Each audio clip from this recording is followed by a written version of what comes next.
Jacob. Jacob a tellement trop eu des problèmes. Jacob a tellement trop fait quelque chose de pas bien. Dieu, aimant son bien-aimé fils Jacob, change la nature de sa vie. Il attractionne ça à lui. Et il réfracte Jacob. La loi de la réfraction s'applique maintenant sur Jacob. Désormais, tu ne t'appelleras plus Jacob. Désormais, c'est Israël. Dieu lui dit, je suis le Dieu Tout-Puissant. Sois fécond et multiplie une nation et une multitude de nations naîtront de toi et des rois sortiront de tes reins. L'histoire de Jacob a changé. Quand on dira désormais, il avait multiplié des nations. Il a eu plusieurs enfants. Et des rois sont sortis de ses reins. Jacob est un homme fort. C'est faux. Vous écoutez? Jacob. Les rois sont sortis de Jacob. Il a eu beaucoup de générations. Jacob est un homme fort. C'est faux.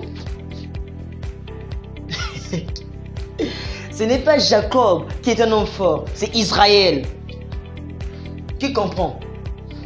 Les rois, la génération, la postérité qui sort de Jacob. Non, ce n'est pas Jacob qui a eu la postérité. C'est Israël. En ce moment-là, Jacob n'avait plus été appelé Jacob. Il était maintenant Israël.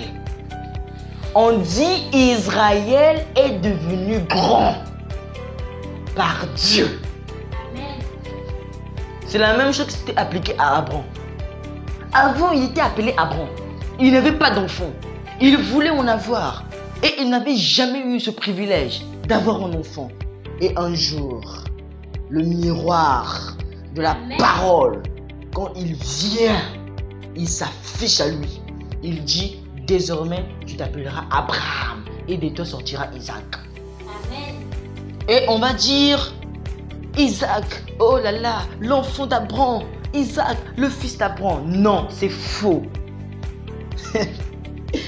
Isaac n'est pas le fils d'Abraham.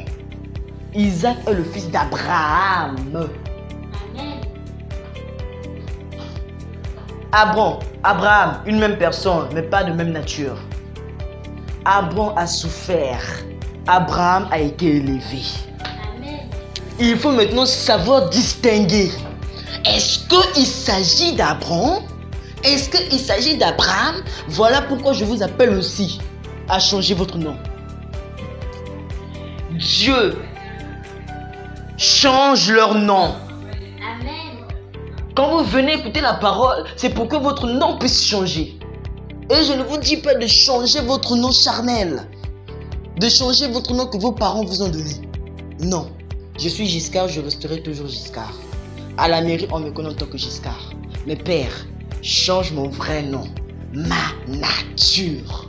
Amen. Qu'il puisse changer votre nature afin que les choses, les effets qui devront accompagner votre nature puissent arriver. C'est ainsi que les choses arrivent. Si tu as une nature perverse, tu verras les effets d'une nature perverse en toi. Une mauvaise chose viendra. Tu n'auras que des mauvais amis parce que tu as une nature perverse.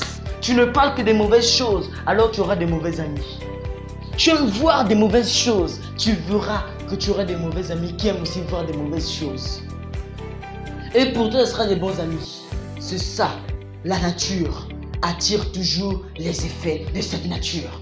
Si tu as une bonne nature, Dieu te donne les effets de cette bonne nature. Mais si tu as une mauvaise nature, Dieu aussi te donne les effets de cette mauvaise nature. Car il accompagne tout simplement les choses que nous méritons par rapport à ce que nous faisons ici sur terre. Il te complète ce que tu mérites.